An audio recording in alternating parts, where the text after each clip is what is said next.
தமிழின படுகொலையை சித்தரிக்கும் விதமாக தமிழ் தேசிய மக்கள் முன்னணியின் ஏற்பாட்டில் யாழ்ப்பாணம் நல்லூர் தியாக தீபம் திலீபனி நினைவிடத்திற்கு முன்பாக நேற்று முன்தினம் காலை ஊர்தி பவனியொன்று ஆரம்பமாகியது. குறித்த ஊர்தியானது நேற்று கிளிநொச்சிக்கு வந்திருந்த வேளையில் பரந்தன், கிளிநொச்சி நகர் உள்ளிட்ட பகுதிகளில் தரித்து மக்கள் அஞ்சலி செலுத்தினர். முள்ளிவாய்க்கால் இனப்படுகொலை வாரம் தற்போது இடம்பெற்று வரும் நிலையில் இந்த ஊர்தி பவனி ஆரம்பிக்கப்பட்டுள்ளது. குறித்த ஊர்தி பவனி வடக்கைச் சேர்ந்த ஒவ்வொரு மாவட்டங்களுக்கும் சென்று இறுதியாக முள்ளிவாய்க்காலை சென்றடைய உள்ளது. தமிழின படுகொலைக்கு சர்வதேச குற்றவியல் விசாரணை வேண்டும், தேசம், இறைமை, சுயநிர்ணயம், அங்கீகரிக்கப்பட்ட சமஷ்டி வேண்டும் போன்ற வாசகங்கள் அடங்கிய பதாகைகள் மற்றும் இறுதி போரின் சாட்சியங்கள் வாகனத்தில் காட்சிப்படுத்தப்பட்டுள்ளது.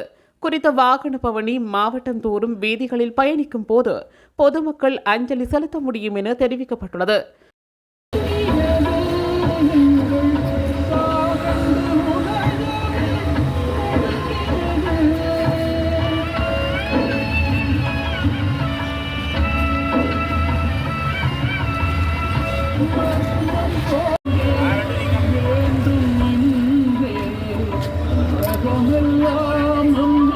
Jangan, sini saya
தமிழின படுகொலைக்கு நீதி கோரிய வாகன பவனி இப்பொழுது பரந்தனுக்கு வந்திருக்கின்றது.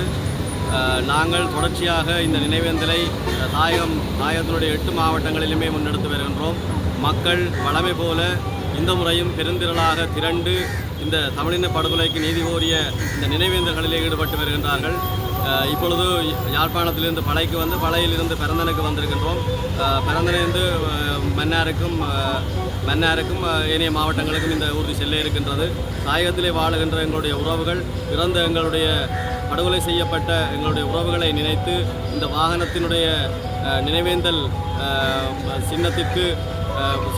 சின்னத்தை வந்து மதிப்பளித்து அங்கே பூ அணிவித்து கற்பூரம் கொளுத்தி நாங்கள் அந்த செயற்பாடுகளை செய்து வருகின்றோம். எனவே எல்லோரும் இந்த வாகனத்தை தரிசித்து உங்களுடைய நாளாந்த கடமைகளை ஆற்றுமாறு அன்பாக கேட்டுக்கொள்கின்றோம்.